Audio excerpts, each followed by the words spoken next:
ओम शांति। हम सभी जानते हैं कि भारत में पूरे ही वर्ष अनेक पर्व मनाए जाते हैं और उनमें से एक पर्व है रक्षाबंधन। रक्षाबंधन हम सभी का अति प्रिय त्योहार भी है। वैसे तो रक्षाबंधन हम सभी अपने अपने तरीके से अलग अलग रीति रिवाज से मनाते ही आए हैं, लेकिन इस बार रक्षाबंधन के हम आध्यात्मिक रहस्य को समझकर उसे सही रीति से मनाने का संकल्प करेंगे।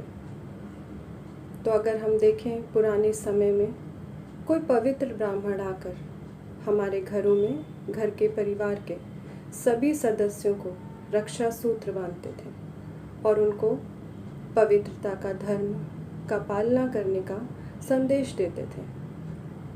लेकिन अभी आजकल के समय में ये एक भाई बहन का त्योहार बनकर रह गया है। तो जब बहनें कहती हैं हमारी रक्षा करो, तो हमें लगता है कि भाई उनकी रक्षा करेंगे। लेकिन ये रक्षा किसी एक बहन की रक्षा की बात नहीं है, ये हम सभी की बात है। तभी तो हम देखें, जब हम बहुत परेशान होते हैं, बहुत दुखी होते हैं, निराशा से ग्रस्त होते हैं, तो हम भगवान की तरफ देखकर कहते हैं कि भगवान तुम हमारी रक्षा करो। हमें लगता है कि भगवान ही हमारी रक्षा कर सकते हैं। तो ज़रूर हम उस समय अपने उन नकारात्मक विचारों से, उन दुख के विचारों से अपनी रक्षा करना चाहते हैं। तो परमात्मा शिव हमें यही संदेश देते हैं, यही सत्य ज्ञान देते हैं कि आप बहुत शक्तिशाली आत्माएं हो, आप स्वयं बहुत सक्षम हो और मुझ परमात्मा शिव की संतान हो। तो आपके अंदर वो शक्ति विद्यमान है जिससे आप अपनी रक्षा स्वयं कर सकते हो। वो शक्ति है सत्य ज्ञान की शक्ति, वो शक्ति है मन के पवित्रता की शक्ति। तो अगर ये शक्ति हमारे अंदर है तो हम किसी भी नकारात्मकता से अपनी रक्षा स्वयं कर सकते हैं। और अगर हम अपनी सुरक्षा खुद करते हैं तो भगवान भी हमारी मदद करते हैं। इसीलिए तो कहते हैं, हिम्मते बच्चे तो मदद एक खुदा। तो पहली मदद हमारी अपनी तरफ से, और फिर मदद भगवान भी करता है।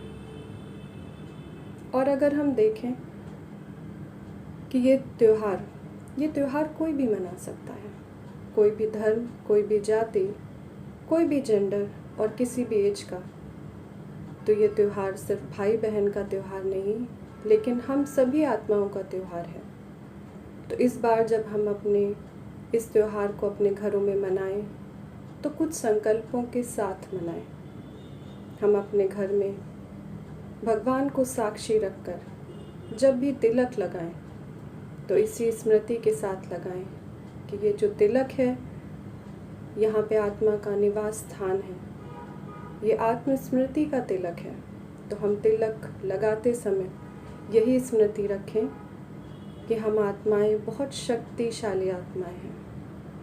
और जब हम रक्षा सूत्र बंधवाएं तो इस संकल्प के साथ लगवाएं कि ये रक्षा सूत्र हमें तन मन धन से पवित्र रहने का संदेश देता है। और जब हम मुख मीठा करें और मिठाई खाएं, तो हम ये याद रखें कि हमें मुख से हमेशा मधुर बोल बोलने हैं। और अगर हम ये ध्यान रखकर इस तरह से रक्षाबंधन मनाते हैं, तो हमारा जीवन मधुरता से और खुशी से भरपूर हो जाएगा।